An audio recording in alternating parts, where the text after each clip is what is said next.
everyone, Live It Like Lisa here, and in today's video I will be giving these two chairs a makeover because these two chairs actually are in my craft room. So I thought I would spruce them up a bit, make them look a little bit prettier and put them in my craft room. So we've got no power again today, so it's a perfect opportunity to be doing some painting because there's nothing else I can bloody do. So this is what we'll be doing. So I'm actually going to paint these with my homemade chalk paint, and I'll show you how I make that.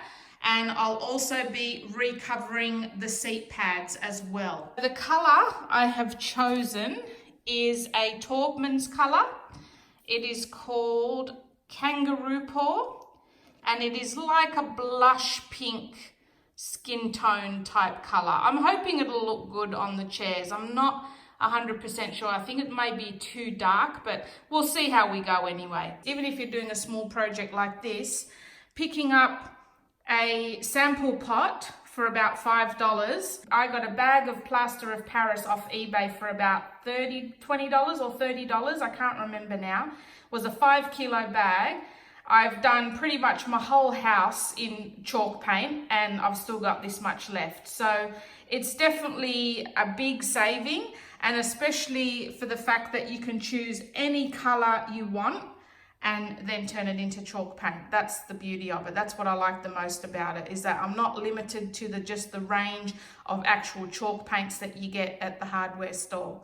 So I'll set the camera up, show you how to make your own chalk paint, and we will start giving these chairs a bit of a make. Okay, so what you're going to need is, first you're going to need a separate container, okay?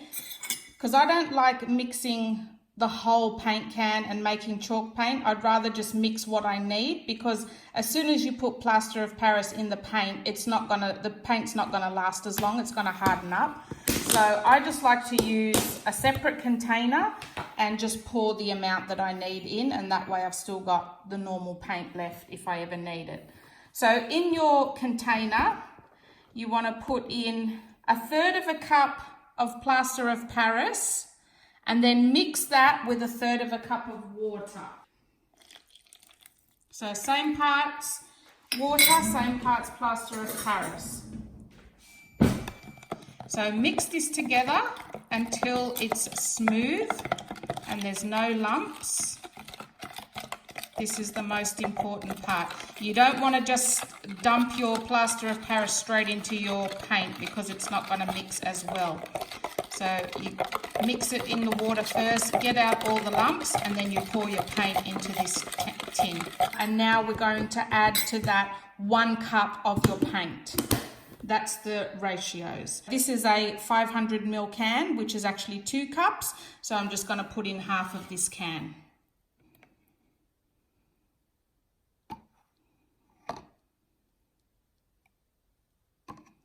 So now mix this together really well, and you'll already see the paint start to thicken up to like a paste. That's what you want, like a thickened cream type, yeah, toothpaste consistency. First thing we're going to do is give the chairs a good spray and wipe down, just to remove any dirt and grease.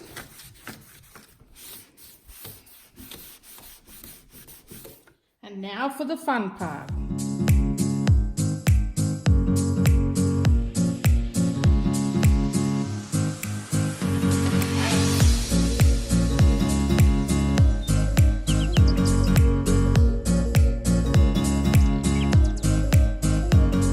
Something I am really loving this color. Don't know even if it's sort of standing out that much on camera, but geez, it's a pretty color. So this is the first coat on the back here, and I'm just going to go over now with a smaller brush, this one, and do the final coat. So see, this has got the final coat on it there. Once that dries, that will all harden up and it should smooth out. And chalk paint, I don't know if it's going to focus for me, But see how it gives you that grainy finish? That's the chalk paint. If you're not keen on that finish, you can always do a very light handstand at the end, but just a very light, just to, you know, buff those the graininess out.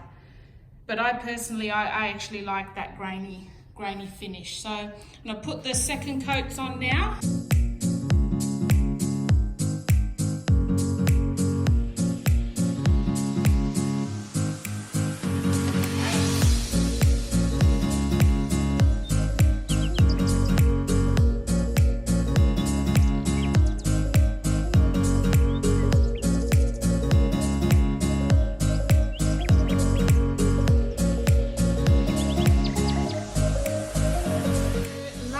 In the process, while all the paint's drying, is to remove these disgusting ugly covers and recover the seats with something a little bit prettier. Just remove all the staples without ripping half the skin off your fingers, hopefully.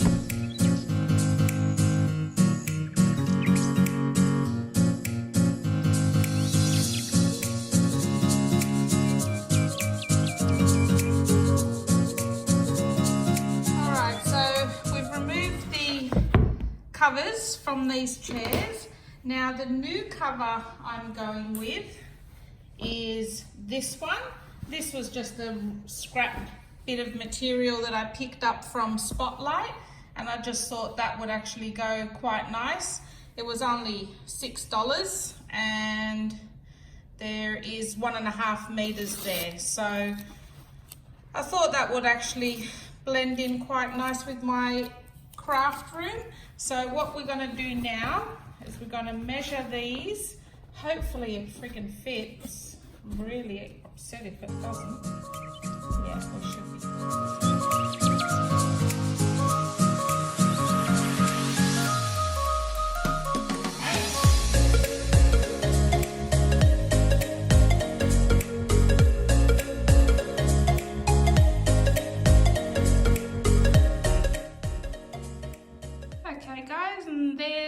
The finished chair. I'm really happy with the way it's turned out actually. I really love the colour. It's just pink enough, but not too pink, you know what I mean? Like it's just pretty soft pink. And yeah, really happy with the way they turned out. So yeah, I'm gonna put them in my craft room now. Now, ideally, you would finish off any chalk paint with some furniture finishing wax, but I've actually just run out at the moment, so I'm not putting it on any at this stage. But once I go to Bunnings and get another tin of the wax, I would then just go over it with the wax. The wax just helps to protect the paintwork and helps it smooth out a bit of the grittiness as well as you're buffing it on. So it's definitely worth it. But yeah, so I'm going to put them in my craft room and that's another project done. Well, I hope you enjoyed this video, guys. Make sure you subscribe to my channel because I've got heaps more videos coming up. I will leave a couple of other videos down in the description box below that you might be interested in my craft room makeover series, which you will see I've been concentrating on for the month of January. So yeah, make sure you subscribe and I will see you guys in my next video. Thanks for watching. So I'll see you guys in my next video. Me too. Thanks for watching. Yeah, I loved it.